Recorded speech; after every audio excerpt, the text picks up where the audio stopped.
That's why there's no sound, because the sound was turned off on OBS. You should be able to hear me now, guys. Let me know in the comments that you can hear me loud and clear. Let me know. Should be on now. Why would I have done that? No sound. 1. There we go. Thanks, Dave. I can always trust my trusty mate, Dave, and the snowman. So hope everyone's well, guys. Having an awesome day. There it is. Loud and proud. Yes, Ian. Hope everyone's having an awesome Monday. And I hope everyone is ready for a productive week. So this week we've got, I thought, who can we ask that's different? Who can we ask on the mega hot seat that maybe I wouldn't normally bring on? 20,000, Sanam. What's that for? What is the 20,000 for? Is that dollars? Is that rupees? Is that... What is that? 20,000 what? So I thought I'd bring in someone a bit different this week. And I brought in someone very different. He's a very good friend. He's a very good marketer. He's a very good part of the team.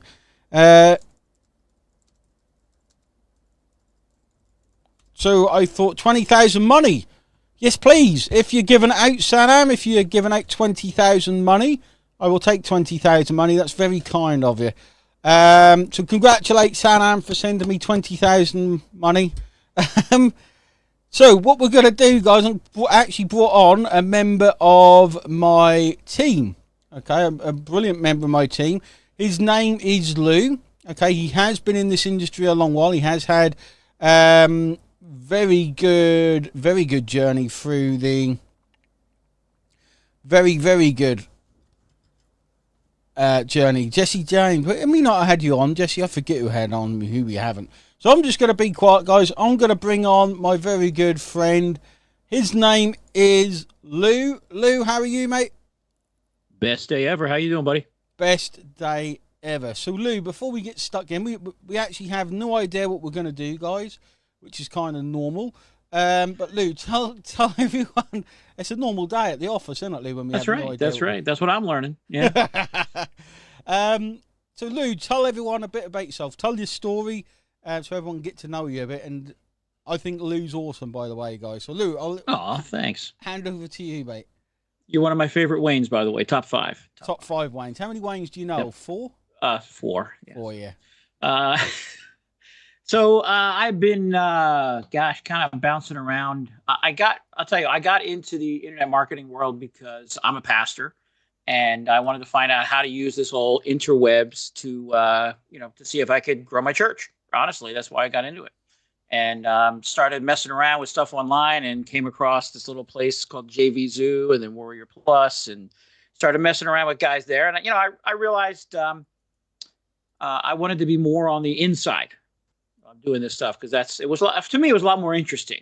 I thought there was a lot more creativity I could use. I could use a lot more of my creative skills in there, like copywriting. That's one of the things I do with Wayne is copywriting. Mm-hmm. So I started learning the stuff, and I've over the years, going back to 2018, 19, somewhere around there. I started working with some of the small guys with like Al Cheeseman and Kenny Jan, and moved in. I worked with a guy named Mulch Barry for a time, and then really kind of broke through with a guy named Neil Napier. Started working with him, a friend of Wayne's, yeah. And then. Wayne pinged me on Skype. We had worked together with Neil, and then Wayne pinged me, and I honestly thought it was like one of your kids or something that had done it, because there were typos. That's the way I roll, mate. And it was like 3 or 4 in the morning my time, and I'm thinking, or is he like drunk texting? I don't know this guy. I mean, he's like, "Hey, buddy, how you doing?" So I just replied back, "Hey," and. So we're working on some webinar stuff together and some copywriting. So if you've seen any of the internal launches we've been doing recently, I've been working a lot with those and getting those kind of organized and writing copy for them. Anything I'm missing there, Wayne? No, What do you think you told me to do that I didn't do? probably, mate. Yeah, probably. So I thought that would be good to bring you on, Lou, to give maybe people an inside look into what it's like working on the inside. Or maybe not. Mm-hmm. Maybe that's too scary for people because yeah, it could be. It could be too scary. So, let's guys. I'm gonna I'm gonna ask you guys to ask questions to Lou. He's got vast experience working with some fairly good affiliate marketers. Neil Napier is an awesome marketer, an awesome product creator. David just landed another high ticket. What, just now, Dave? Let's have a look. Sweet. Oh, well done, Dave. Dave. Excellent. See, guys, if you need to be successful, the secret is to jump on lives and just say snowman. That seemed to be Dave's secret. I don't know what his secret is, but he just comes on and shouts snowman. So well done, Dave, for shouting snowman again. So well done, Dave. Congratulations, Dave, for a high ticket commission. That's awesome. So, Lou, with your background, why am I not? And when you say vast experience, is that a euphemism for he's much older than you? He's old and got a beard, basically. Yeah, old. A better beard than me. Mine's just scruffy. Mine's just scruffy. Yeah, that's right. Campbell, just because you type snowman doesn't mean you get a high commission. We need to put in the work as normal. So tell everyone. Is it 2 words or 1 word? Snowman or snowman? Crowman, someone put. It doesn't matter. Snowman. It doesn't matter. Yeah. So let's delve into what it's like working on the team, and you have to be nice. Okay. You have to try and be nice. Yeah. So I usually like to, like I said, I like to do stuff kind of behind the scenes because Mom said I had a face for radio. Yep. So that definitely get that a lot. Mom and I aren't real close. So what's it like? It's different. I mean, it's one of the things I found quickly about being a pastor is it's very entrepreneurial. Like the bishop sends me to a church and it's like, see you later. Really everything is in front of you, how you want to approach it, how you want to plan things. And a lot of this stuff is, working with you, Wayne, is you say, okay, I need this done, and I've taken some, I think have been some little unusual approaches to my angles and tacks and such, themes in my emails and swipes and copy. And, some of them you said no. And some of them you're like, oh, this is interesting. Let's do that, So it's just feeling comfortable enough with you to be able to just throw things at the wall and see what sticks.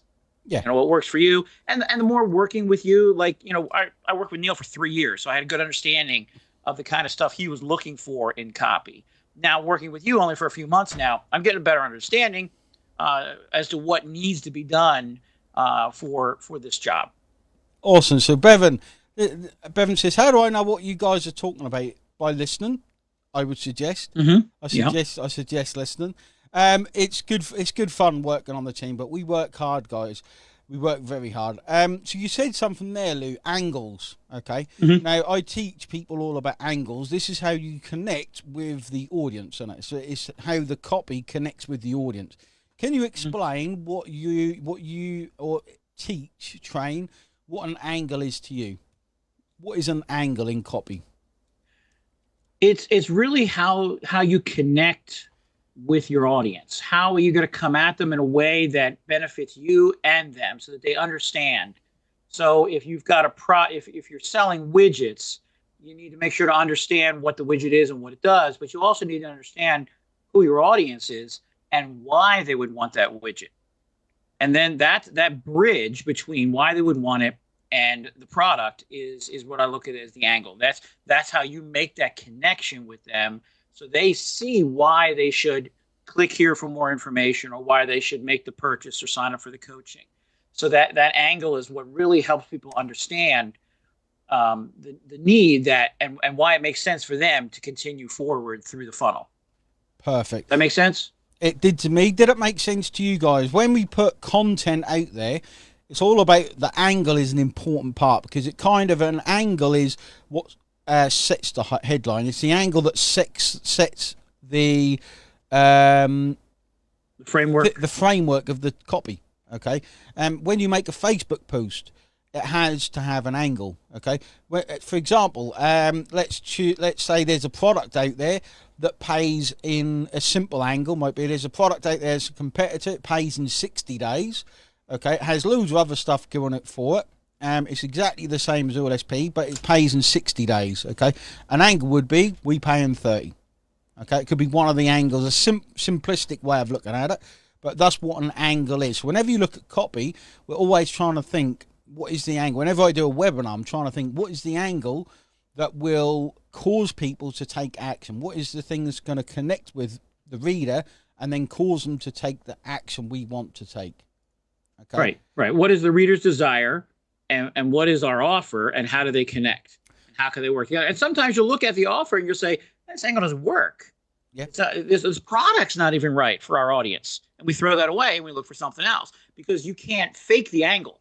You know, if somebody's looking, for an SEO product and all you have are email swipes that you're selling, well, it's not going to work. You know, you got to say, okay, I got to find something that works better with my audience, and then connect that with that and find an angle to help them better understand it. Yeah, and sometimes a product may not fit your audience, and the angle can help it fit as well. Like, this is why a webinar is so good, because you can spend 2 hours or an hour making the product fit. You can find the angle that moves people towards the product. Does that make sense, guys? I don't want to bamboozle people, but the angle is one of the most important aspects we're in control of. If you think of anything you've watched, okay, webinar, lives, even written content, sales pages, Facebook posts, you name it, has an angle, okay, to get you to take action, okay. A good angle speaks directly at you, okay. So let's come up with some ideas, Lou. We'll turn this into a bit of a training session. Come up with some ideas, okay. So let's say you guys are struggling with a Facebook post, okay. You want to make a Facebook post. You need, in fact, Lou said something along the lines of, you have to understand their desires, but I believe that customers don't even know their own desires a lot of the time. It has to be coaxed out of them, okay. It has to be implied a lot of the time, okay. So you have to get it in the copy. Like, not many people will sit there thinking, oh, I want to go on holiday all the time. So you have to imply it in the copy. You have to, would you like more time freedom? You have to bring awareness to it as well. Would you agree with that, Lou? Yeah. Well, what was it? Was it Henry Ford who said, if I asked the people what they wanted, they would say a faster horse? Yeah. They realized they wanted, what they really needed was a car. The true desire was something that wasn't a horse, but they couldn't even imagine what that was, to not have to rely on a horse to get around. Perfect way of putting it, yeah. That's the perfect way of putting it. And that's true. That's what you pay me for, right? So, well, I was trying to work it out. I think you're close. Okay, so the angles are so important, guys. Okay, so how do you get to know? Let's put it out to you guys. How do you get to know your customers' wants, desires, their hidden desires, the hidden things they want? Okay, and how do you think you can start creating content from where you guys are now? Give me some recommendations. What would you say, Lou, for our guys? Some of them may be brand new, think, what the hole's an angle. What do you mean I got to write stuff? Okay, but for those that are a little bit further along the line, where would you say to them to get inspiration from? I would start with pain. What is the pain and the problems that people are facing? Right? What is it that they are most annoyed by? Like, I wish I could do this. When you listen for people's language. And a lot of that stuff is, I wish this, like you were saying, like vacations, right? But how do you get there? You want to go on more vacations. Well, what does that look? What is the problem behind that? It's not that you can't take the time off. It's that you have a job that's keeping you limited to 2 weeks a year or whatever. You have a job that's not paying you enough that you can actually enjoy those vacations, because your vacations end up as a staycation and you just go through the honey-do list. And so you got to understand what are their pain points, not necessarily presenting language. Did I just lose everybody there? Yeah, well, not me, but I'm sure not some people. Well done, Dave. So where do they find inspiration? So I've got two. Ian's mentioned one. So if you're thinking, how do I connect with my audience? How do I call them out. That's the way I see it. You got to call out your audience in the headline from the angle. Okay, you call them out. If you're wondering how you find inspiration, there's 2 places you can look at right now. Speaking with people in DMs. This is why I believe you should be in. You should try and speak to people in DMs. Ask them what their problem is. Okay, and start thinking, how can I make them aware of those problems? How can I dig deeper? How can I dig that pain so that I can get the full story, so you can write copy around it? Okay, if you speak to enough people in DMs, guys, each other, okay, what are you struggling with? Then you can get inspiration from DMs.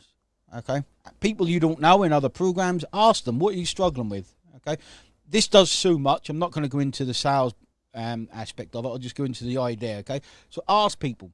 The other way is, what are you struggling with? Okay, and if you've been doing this a little while, maybe look at yourself when you first started. Okay, there's something I truly believe in. If you wonder how to sell, look at the last thing you bought. Okay, look at things you bought historically and look at why you bought them. Okay, this is what you look at Starbucks. You go into a Starbucks, you buy a coffee, you got a Starbucks. They always ask you want an extra shot. Or they always upsell you. Don't they? They always try and upsell you something. They're marketers. Like, that probably added God knows how much to their bottom line. All those bump offers right there on the counter, right? All the candies and stuff, all that, Yeah, exactly. This is exactly what we do. We give them more offers. We give them order bumps. We give them OTOs, all this kind of stuff, because to make more money per visitor. Okay, so does that make sense, guys? Look where you were. What did you struggle with? For example, I struggle with the tech is a big one. So you could make a Facebook post. How many people have heard that? Like, what? I struggle with tech. Tech, okay. Tech. It's probably one of the biggest things that we hear from newer people. I struggle with the tech. So if someone says that to you in the DMs, or you did when you started, open up. Do you struggle with tech? Or had enough of joining an affiliate marketing program but struggling with technology? There's the perfect, simple call out to an audience. And if you're scrolling through and you see that and you think, yeah, I am, you built a relationship, they look at it and think, yeah, I struggle with tech, they're more than likely going to start reading through the whole post. Okay? So that's a good angle. That's a good headline angle. Yeah. Good headline angle. So how would you, Lou, so you speak to people in DMs. Maybe when you started, you were not very tech savvy. You've come up with a headline that kind of connects with people. How would you turn a short Facebook post, or maybe a short form copy, from that headline into what is your process? Just a quick process you could take them through. So going from that headline to a full post? Yeah, to a Facebook post. Yeah. I would pull out different pieces of that headline that I could expand on the idea. So if it's a question like, you often struggle with tech, right? Do you struggle with with your computer? Does your computer frustrate you? And then maybe restate that question a couple times in the post to help them understand that. So if the headline's not exactly what they're thinking, maybe it's close, that's going to bring them into it. And then you're going to say, I understand too. I've been there too. Or I have friends. I'm the guy my friends come to for tech. So I understand what you're suffering. Or I'm the guy who goes to other people. And I met a guy who helps me with that. He showed me how to, he sets up my domain for me. He gives me all my emails I need. He sets up my autoresponder. I don't have to worry about it. If you want to know who this is, DM, put in the comments, tell me more, something like that. So it gives you a chance to, depending on which side you're on, you can be either way. You can be an expert, or you can be a noob who got help through the OLSP program. Perfect. So kind of expand off of that piece by piece and just show them where you've come from or how you've experienced other people move through those steps of total ignorance to understanding it, but then getting to a point to say, you don't have to know it all. I don't know it all. I rely on the OLSP team to get that done for me so I can go do things that make me more money. Perfect. I'll give a little framework that I just wrote down. I just thought, let's give you a quick little framework. So normally in marketing, I kind of work like this, guys. Find the pain. So you found the pain in the DMs, or you thought what you struggle with. 2 simple ways. Okay. The second step so the headline is called out the pain. Okay. The second step is to dig the pain. Okay. Amplify. amplify the pain. Exactly. Yeah. These are all stuff, we call them different things. We've never spoken right. about copy necessarily about this before, have we? But it's standard practice when you know to do it. So I dig the pain. Okay, I know how it must feel. You want to get people to feel stuff. So something like, I know it must feel when you start a new affiliate program and you've got more tech to do, and then you realise that you just struggle with tech. One of the things that you struggle with is always tech. So you keep trying these affiliate programs, but you just can't get past the first hurdle. You can't set up that first funnel. You can't set up that first automation. You can't set up that first email. In fact, and so that's digging the pain, bringing that pain to the surface. There's a reason for that. I don't know if you agree with this, but for me, it's all about bringing their feelings into the copy. Okay, not yours, but theirs. The feelings come into it. Yeah, that's how I feel. The customer feels understood, or the reader. Right. And it's a self-discovery for them. Yeah. You know, and teaching theory tells us that people trust things more that they discover themselves than what they're told. So they're discovering that, and they're saying, yes, that's right, that is me. Yeah, that's awesome. Yeah, this is what I try and go for on webinars, that discovery. Like, they've discovered this thing. It makes sense in their head. Like that aha moment that I call it. Okay, so you dig the pain. The next step is to tell a story. Okay, really simple format. So tell a story. It could be stuff along the lines, if you struggle with tech. I used to struggle with tech. I used to hate it. I used to wake up and think, I've got to work out how to do this thing. I hated the fact it took me 3 hours of sitting there trying to work out what to do, and everyone else seemed to take 5 minutes.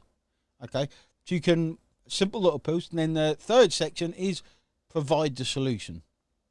Okay, so you've dug the pain. They feel it. They feel understood. They've had that aha moment, or what do you call it? That self-discovery.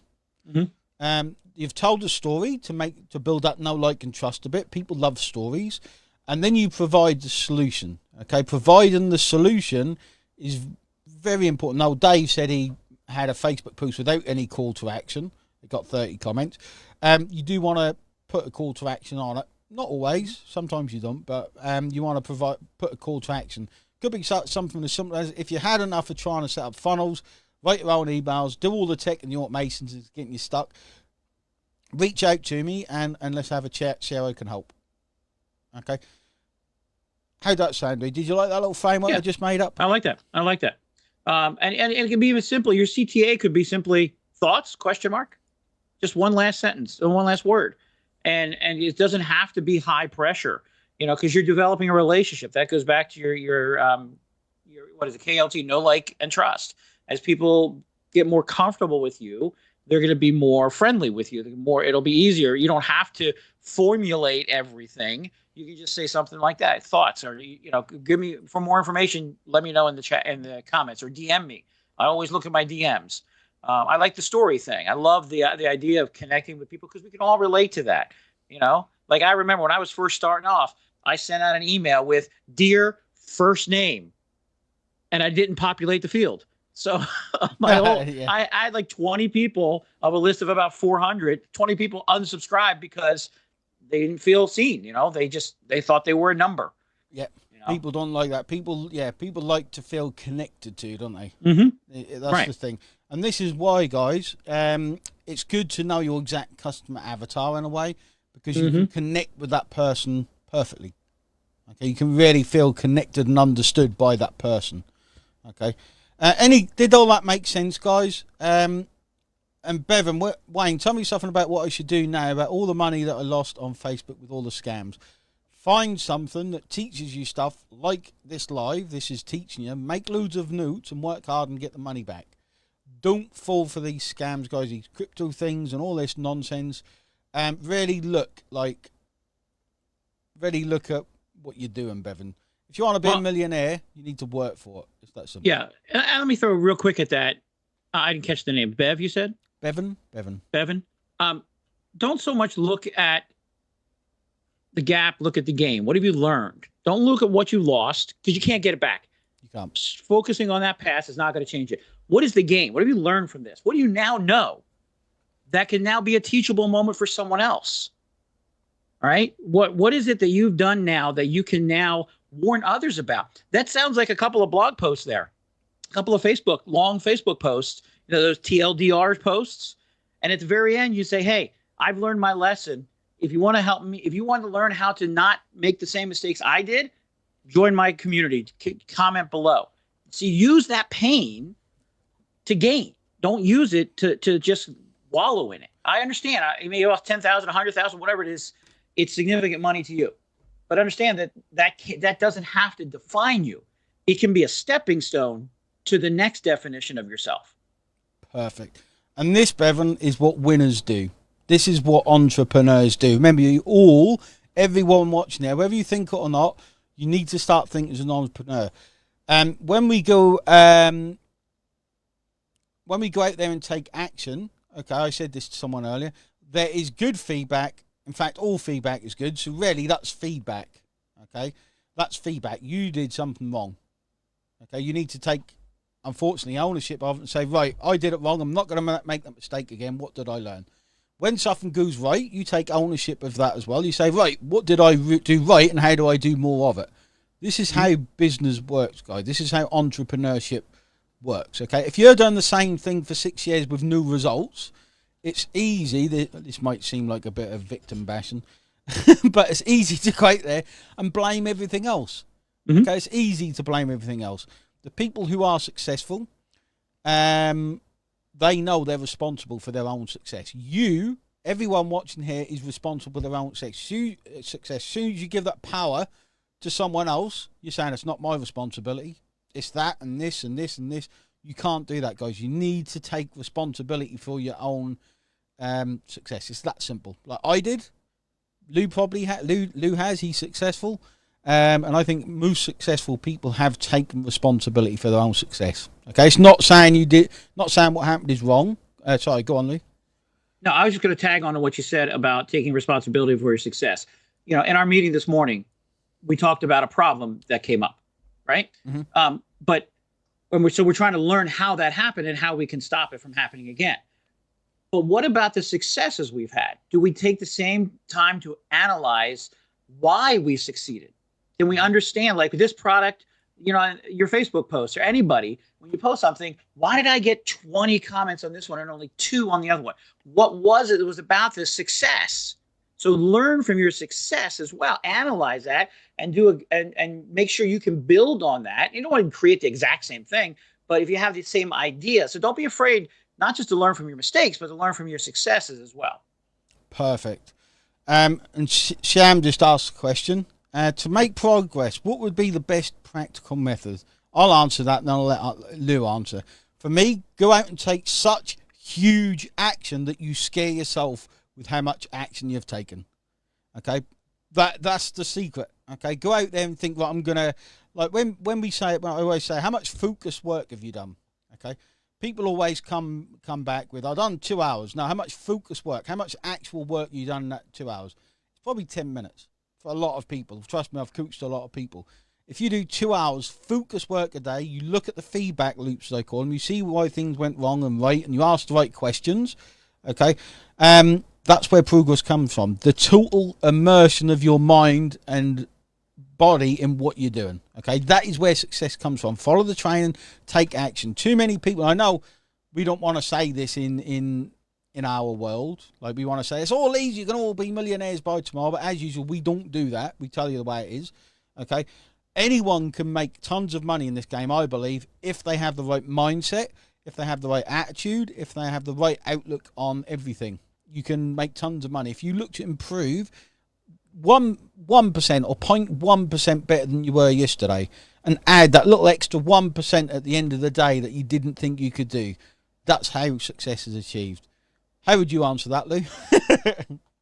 Well, one of the things many, many years ago, back in the 1900s, one of my degrees is in sociology. And one of the things you do in sociology is you have to do surveys and stuff to get data. You have to have a representative sample. You have to have enough data to truly have information that you can base your conclusions on. And it kind of reminded me, Alex Ramosi told a story when he was just starting out in the gym world, and he was putting flyers on cars. We don't do that a lot in our business, but he said he went out and his boss told him, he said, go out and put flyers out and then come back and let me know how it goes. He says, well, how many did you put out? He says, I put out 500. He goes, 500? He says, we put out 25,000 just to test, just to get a representative sample so we can understand how good that flyer is going. So that's what what Wayne is saying here is over deliver to yourself. Continually push and push and push, and people are going to think you're weird. People aren't going to understand it. My wife doesn't understand it, but she's happy the bills are paid, you know. But you know, putting out this effort, and she's like, "Well, you're not getting paid per hour." I'm like, "No, but I'm getting paid in experience. I'm being understand how this works, and look how I've moved up, if you will, through the ranks. So that I'm now working with probably one of the top 3 or 4 guys in this industry, because I've been willing to put in the time to put in the reps, to put out the flyers, 15, 20, 50,000, so that so that when Wayne asks me a question, I don't have to go, because I put in the reps. I understand what needs to be done, and I've done it over and over and over again. So you want to get to that point that you are comfortable with success because you have put in all this time, and you know, and if you do get a bump in the road, you know why? Because you've done it so many times. Overnight successes usually take 10 or 12 years. That's what they say, right? mate. Takes 10 years to be overnight success.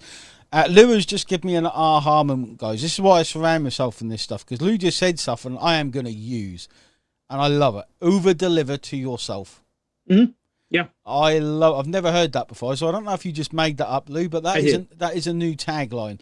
That is what you need to think, guys. I'm going to say that much more in the future. Whenever you buy something, you want extra, okay? You want extra free stuff. Whenever you spend $7 on stuff, you want far more worth than $7. How about switching it round and over-delivering to yourself? Okay, so I want to see everyone say this in the comments who is actually listening. We've got a fair few people on there. Make a promise to over-deliver to yourself and watch what happens. And I mean truly, man, this has turned out to weird. I was going to talk about copy, but sorry. That's all right. Make a promise to yourself to over-deliver to yourself. When you do that for a long enough period of time, that is where change comes from, guys. Look how many people we lost when we said, like, it's always interesting. Whenever I do something, guys, Mel, there you go. You have to want to over-deliver. You can't just say it. You've got to put in the actions, everyone. Okay? You have to over-deliver to yourself. Okay? Not to me, to yourself. Not to Lou, not to the group. You make that promise to yourself, because ultimately you're the one who's going to pay for it in a good way or a bad way. Okay? So Lou, these are normally about 20, 25 minutes, but this has been awesome. I'm going to make a t-shirt with that. Over-deliver to yourself. I love that. And I'm going to get everyone to wear it. I'm going to ask everyone. That's what I'm saying. We need an OLSP merch store. Over-deliver to myself. Not over-deliver, but over-deliver to yourself. Not enough people. It's weird. We will over-deliver to other people. Like, don't we? We want to help other people. I think in human nature is to help other people. But not very often do people actually over-deliver to themselves and make that commitment to actually over-deliver to themselves. Almost no one pays attention to it, but on the flights, what do they say? Whose mask do you put on first if it drops down? Right. Yeah. You can't take care of others until you're taking care of yourself, is the lesson from that. So now, how do you help other people with this when you're continually maxing out your hours? Not mean more hours, but being efficient with them. That's how you're over-delivering to yourself. When you walk away from your computer at night, your keyboard should be warm. Your mouse should be warm to the touch, because you have just put everything in. You've left nothing on the table. You've sent everything out. You said, I'm going to do this. You know, one of the things I say, my wife says, why do you email your list so often? I said, because I'm a marketer. That's who I am. And I do that. So I set up my emails. You know, if I'm going away for the weekend, I'll set up my emails so they deliver while I'm gone. And it's just those little things that are you doing something when people aren't, right? Everybody's taking off Friday night, going out drinking or whatever. You say, throw an hour in, throw 2 hours in on your Friday night or on a Saturday morning, right? Hang out with the OLSP folks and learn something. Listen, scroll and see what other people are posting. You see that way you're continually over-delivering to yourself. Yeah. It doesn't have to ruin your life. You just have to be efficient in it and understand that certain things make more sense. Is it going to make more sense for you to be playing Fortnite or whatever the kids are playing these days, right? No, it's going to make more sense for you to connect with your audience. Take some time there. My kids are like, Dad, I don't see you playing Steam games much anymore. I'm like, I got something else I'm doing that I get a lot more fun out of. It's a much more enjoyable game. Definitely. Graham says that depends if you like people. I want to be on my own. I am on my own most of the time. Like that's. Oh yeah, I don't like people at all. I don't think many introverts like people. That's the way it goes. I love people as long as I'm not in a room with them. So, guys, that went off on a bit of a tangent, and we'll leave it with this. I saw a post from a very successful marketer earlier, and he said he's never seen a successful person without some form of sacrifice. Okay, maybe not the right. I wouldn't use the word sacrifice. I just call it readjustment. It's not a sacrifice always, but you have to make a sacrifice. An extra hour. Maybe you sacrifice a bit of sleep. Maybe you sacrifice going to the pub with friends for an hour. You see what I mean? Like, you readjust what it is you're doing. They'll still be there. They'll still be there. Like, if you really want to be successful, you have what it takes, guys. Everyone watching this has what it takes. Wayne, is there a money making business here online that I can start online now? Yes, you're in one. Like, you can start a business right this second by going to olspsystem.com. If you are looking for immediate money, guys, like you need to pay your rent by tomorrow, find a job. I know it's not what people want to hear, but fine. This is a business. Businesses take time to get up, start rolling, start making real money. If you've got $3,000 rent due or mortgage due, this isn't what you need to be doing. It's the same as any business you start. Like, if you start a business and you've got that rent to pay, I mean, some people probably make it work, but I couldn't give that advice. Some people probably make it work, but I couldn't give that advice. Okay. Cool. Lou, leave everyone with a final thought. Don't give up on yourself. And over-deliver. Don't give up. Over-deliver to yourself, and don't give up. Choose each day how you interpret the acts around you. One of the things I said when I started off is I say, somebody asked me, how are you doing? I say, it's best day ever. Why? Because I don't let happenings define my happiness. Love it. Love it. All right, that's all I got. Okay, guys, time to get out there and over-deliver to yourself. Okay? I've got to use that all the time now. I friggin' love that. I'll forget come tomorrow, but hey. Write it down somewhere. Write it in our chat. Down here in front of me on my notepad with a big square around it, and then 4 lines from the square, then another big square. Weird doodles you do around notes. Awesome. Lou, loved having you on, mate. Love having you part of the team. And it's going to be awesome. Now we've got Lou on board, guys. He lightens up the whole entire conversation sometimes. Thanks for watching, guys. Lou, thanks very much, mate. Thoroughly enjoyed it. Cheers, guys. Bye-bye. Good talking. Bye.